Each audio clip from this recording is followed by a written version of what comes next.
Brits and Sovs. Oi oi, you shiny metal magpies. Welcome to Brits and Sovs, the channel where we don't muck about, we weigh in. If it's gold, got a monarch's mush on it, and could make your nan faint at the dinner table, then you bet your last Yorkshire pudding we're talking about it. Now before we dive in, here's your dad joke of the day. What's a coin collector's favourite type of music? Heavy metal, obviously. Badum-ts.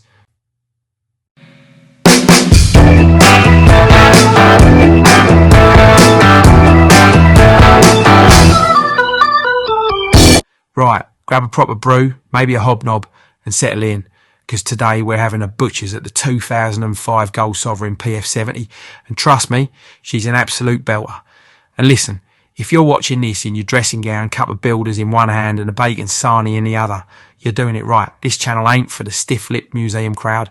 It's for proper people who love a bit of history wrapped in shiny yellow metal. 2005. What a year, huh? Now, 2005. What a roller coaster. Prince Charles finally got hitched to Camilla. Only took him about 30 years, 2 divorces, and more scandal than a tabloid printer.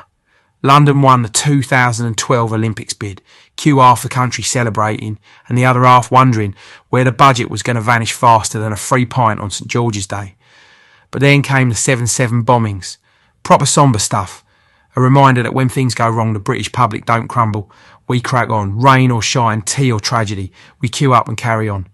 Pop culture. Doctor Who made its glorious return. You had the 9th Doctor and Rose legging it about London like they were chasing the last train home. At the cinema, Goblet of Fire had everyone shouting Harry like their kettle just boiled. Batman Begins dropped and suddenly every lad thought they could fight crime in a hoodie. And don't forget Madagascar. Every kid singing, I like to move it, while the parents reached for the earplugs. On the music front, Coldplay released X and Y and got moody about clocks. Kaiser Chiefs predicted riots. And James Blunt reminded us all how painfully beautiful we were. Cheers, James. Oh, and let's not forget Live 8, the massive charity concert that had half the planet tuning in and the other half wondering if Paul McCartney would finally hit the right notes. Meanwhile, the average British household was still struggling with dial-up internet. You'd click on a picture and then go make a cuppa while it loaded. Mobile phones were bricks with aerials. Unless you had one of them flashy Motorola Razors, then you were basically royalty. Now, wait, let's talk coin. We ain't dealing with the usual St George whacking a dragon here. Nope. In 2005, the Royal Mint went off-piste with a brand new design, and not everyone was ready for it. Some folks looked at it and said, bit cartoony, innit? But others reckon that's what makes it stand out. It's bold, it's different, and it's got that unique 2000s flair that makes you stop and take notice. It's like the Sovereign fancied a bit of reinvention. Right, lads, I've done dragons for centuries. Time to try something new, bit of razzle-dazzle. Flip it over and you've got Queen Liz, designed by the ever-reliable Ian Rank Broadley. You know the one, steely expression, slight tilt of the head, like she's judging your tea brewing technique. And let's talk about that label, shall we? If it's slabbed by NGC, it'll read PF70 Ultra Cameo, which basically means, oi mate, this is as flawless as it gets. We're talking mirror-like feels, frosted details, and zero imperfections. Shiny enough to check your nose hairs before a date. Honestly, I used mine to shave last week. Oi love, where's me mirror? In the coin slab, next to your dignity. This coin ain't just for looking at, it's for showing off. Whip it out at a dinner party and boom, you got the attention of everyone from your gran to your mate Steve from the chippy. And the best part, it's a conversation starter that doesn't involve politics or the price of Freddos.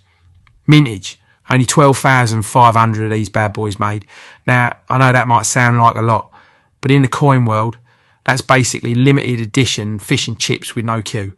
Most of those are tucked away in collections, locked in safes, or sitting in vaults guarded by retired geezers in cardigans. Try getting one in PF70 now, and you're looking at a price tag that will make your wallet sob. They go for £850 plus, and that's if you're lucky. People think 12,500's loads, but let me tell you, more people go to Greg's before 9 AM on a Monday. This coin, rarer than a clean public loo at a festival. So why is this coin special? It's a one-off design, no repeats, no reprints. That design, it's historic throwback with a twist, wrapped in 22 karat gold. PF70, you don't get better than that unless you're dreaming. And it came out in a year when everything seemed to be happening. Honestly, it's like the Royal Mint looked at 2005 and went, this year's nuts, let's make something timeless. The weather that year, hotter than expected. Proper scorcher in July, and don't get me started on the hosepipe bands. Landmarks, you had Big Ben chiming like clockwork, Tower Bridge showing off in postcards, and after tourists wandering around asking where Diagon Alley was. And let's not forget, British food was having a moment too. Everyone was suddenly mad for gastro pubs, Scotch eggs with just, chips in mini buckets, and burgers served on slates like it was the Stone Age. And if you're thinking, Dave, I don't know if gold's for me, just remember, gold don't rust, don't fade, and definitely don't go out of style. It's the cockroach of the precious metals world, survives everything and still comes up shiny. You keep stacking gold, and you're laughing when the pound drops quicker than your mum's phone signal in Tesco's. Final thoughts? If you've got the 2005 Sovereign PF70, give it a wink and a polish. If not, maybe flog that old rowing machine from lockdown and get involved. Coins like this ain't just metal. They're history, they're class, they're conversation starters at dinner, and possibly even relationship enders if your partner finds out what you paid. Anyway, I'd love to stay and wax lyrical a bit more, but the missus is shouting from the garden. Apparently I told her I'd sort the patio in 2020. She's standing there now in her gardening gloves, holding a trowel like it's a weapon from gladiators. If I don't shift myself, I'll be buried under the rockery before tea, so I'm off. Before she starts labelling my head PF70, perfectly flattened 70 times. Smash that like button like it's the Royal Mint stamping a strike on the Queen's birthday. Drop a comment. What's your favourite sovereign design? Hit that subscribe. Don't be shy. This ain't Antiques Roadshow. Stack high, stay golden. And if someone tells you gold's overrated, offer to swap it for their Ford Fiesta and watch them panic. Laters, legends.